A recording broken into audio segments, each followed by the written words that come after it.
LGBTQ plus community experiences increasing financial inequality. Throughout their lives, LGBTQ plus individuals experience difficulties around their finances, as social exclusion and discrimination affect every aspect of our lives. While the community has made significant strides in terms of legislative freedoms, things are still far from being equitable, especially from a financial standpoint. Minority groups in the U.S. often get left behind by traditional financial services, and the queer community is no different. According to one survey conducted by the National Endowment for Financial Education, 30% of LGBTQ plus adults experience discrimination or exclusion from financial services.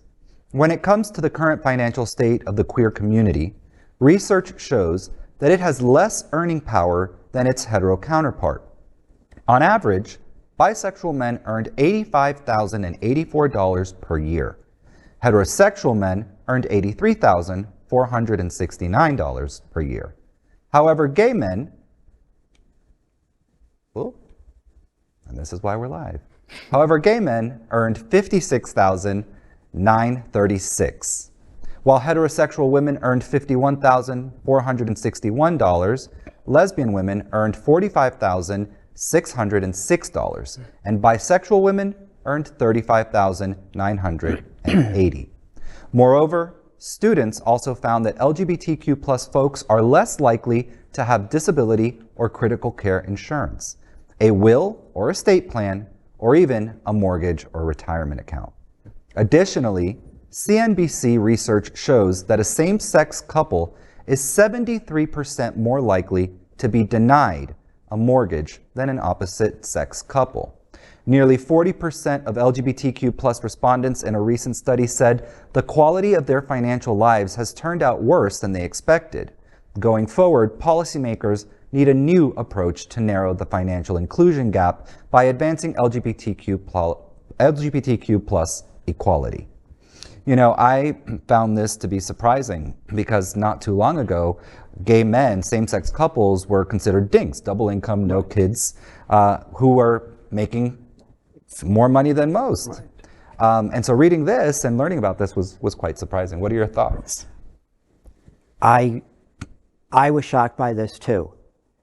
And speaking just for myself, because I have personal experience with this, both, you know, from the discrimination thing, but I know for myself, a lot of my own financial woes were self-imposed. And it comes from, you know, when you're tagged, I'm going to say the word, faggot at 11, you get this idea in your head that you're not valuable. And, you know, the consequences for me personally is, yes, you know, my intro talks about my self-supporting cash flow. If you knew the effort I go into every day to monitor that, but still, I'm not sure I'm going to be able to retire because of, you know, I call it my young and stupid days, but still. I'm also going to mention here, I have friends in the recovery community who are members of a group called Debtors Anonymous. For anyone who has problems with money and debt, debtorsanonymous.org. You know, I'm just going to throw that out there because I know, and some of these are, you know, these are my gay and lesbian friends who, you know, they had money troubles and, you know, they picked up some things along the way that are helping them out. And it's like, okay, let me spread the word because, you know, we're not taught to value ourselves ever. Right, right. Well, I have to wonder how much of this is also geographical. Like, is this the case in New York, or is this the case in Tennessee or Kentucky or Alabama? Right. I just have to wonder if it's the same across the board or if it's different in larger metropolitan areas. There's one thing that rings true across the board, and I have to be honest. Women. We are never making enough money, ever. It doesn't matter if you are gay, straight, bisexual, women, or we are always at the bottom of the financial totem pole. Yeah. And a lot of the times I can never understand because when you're equally as qualified or somewhat actually more qualified than the male counterpart, you're still getting so much less. And it's very frustrating. So the article doesn't really speak any volumes to me. And I'm like, you haven't told me anything new.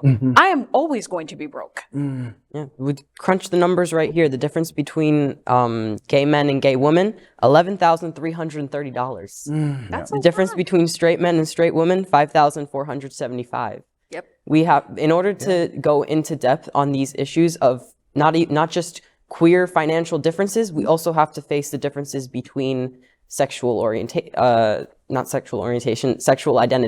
and gender identity. I think it's interesting you bring that up, because one thing that came up for me with this article or with this story is the lack of inclusion of our trans community, as well as our Black and Brown community members. Yes. POC and trans POC people are their numbers aren't even lower, right? Absolutely, even lower. Not even considered a living wage at this point. And oftentimes not even able to find employment to begin with. Yeah.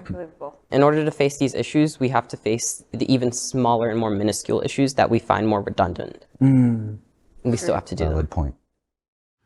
LGBTQ+ news is vital for our community and for the broader world as a whole. We have enough enemies at Fox News. Tucker, Sean, and Laura are loud. We need passionate allies. Happening Out Television Network, Queer News Tonight, and It's Happening Out are literally out of the closet and into the headlines. Our community needs your support. Like this broadcast and subscribe now to ensure the growth of the entire LGBTQ+ community.